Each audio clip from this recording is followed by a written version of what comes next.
You were created to act and not be acted upon. And for most of us, for most of our lives, we're acted upon. We have stayed in our 1.0 selves and have never graduated into our 2.0 selves. And the reason why is because we don't realize, we're not aware, we're not conscious of who we are, of what we think, of the words we use, the actions we take, and the habits we create. We're on autopilot. We're no better than the dog in your yard. When he's hungry, he eats. When he's thirsty, he drinks. When he's in heat, he finds a mate. He's on autopilot. We were created differently. We are children of God. We are princes and princesses of the Almighty. And it's time that we take our place as such. But to do that, we need to become conscious. We need to act against our 1.0 self, act for our upgrade, for our 2.0 self.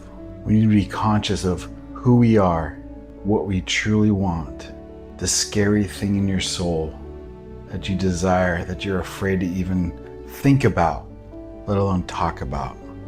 The thing you don't even want to go to God for. It's so scary.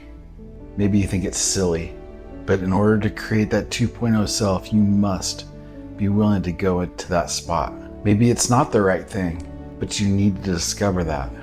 You can only do that by reaching in and grabbing it inside yourself, testing it out. You need to know who you are, what you were born to do. You need to be aware of the thoughts that you think.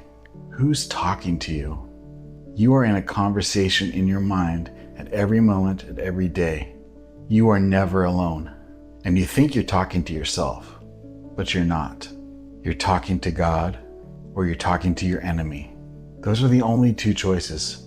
But if we're unaware, I guarantee you that quiet, still, small spirit will be suppressed by the loud, clanging sound of the enemy. It happens every time to everyone. You are never alone. So what do you think about? As a man thinketh, so is he. Who are you? What do you think about? What do you desire? What do you really, really, really want? And then what do you say? What are the words that you use?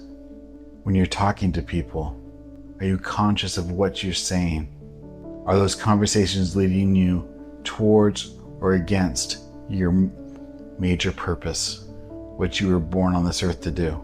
And words always lead to actions. When you're talking to yourself, when you're talking to your friends, when you're talking to your family, where does that lead? What do you do? Do you get up and take that walk? Do you do those push-ups? Do you make that phone call? Do you write that paper? Do you write that poem? Do you create that painting? Do you practice that instrument? What do you do? What's most important? What are you saying? What are you saying to yourself? Who's listening? And who are you? You know, they say if you do something 17 days in a row, it becomes a habit. I don't know if that's exactly true or not. What I do know is that those things become easier until they don't. You know, I have a goal of doing 100 push-ups every single day, and I know that the first day that I miss that 100 days, it'll be that much easier to miss the second. See, we think about how, it's gonna get easier and easier as we do it. And that is true. There is some truth there. But the real truth is the first day you miss, it becomes easier to miss until that habit becomes who you are. And that habit identifies your identity, who you really are, a child of God, a prince, a princess to the Almighty. God wants you to succeed. He wants it probably more than, in fact, I know he wants it more than you do. Your success is his glory. So what do you think about? Who are you talking to in your mind?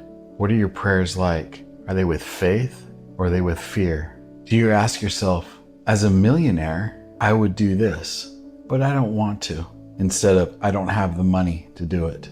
That's changing your identity. Acting as if doesn't mean you need to go into debt or do stupid things, but what it means is you identify as the person who can and will, but makes the decision not to, and that creates discipline.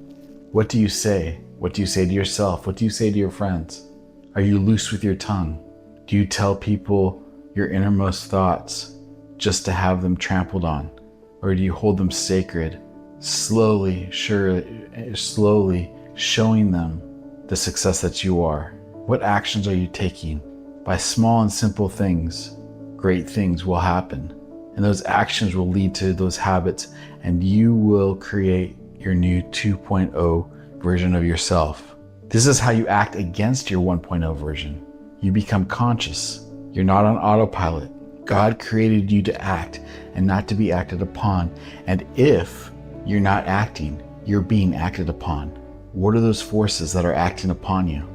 And the decision to act flips the script in that moment.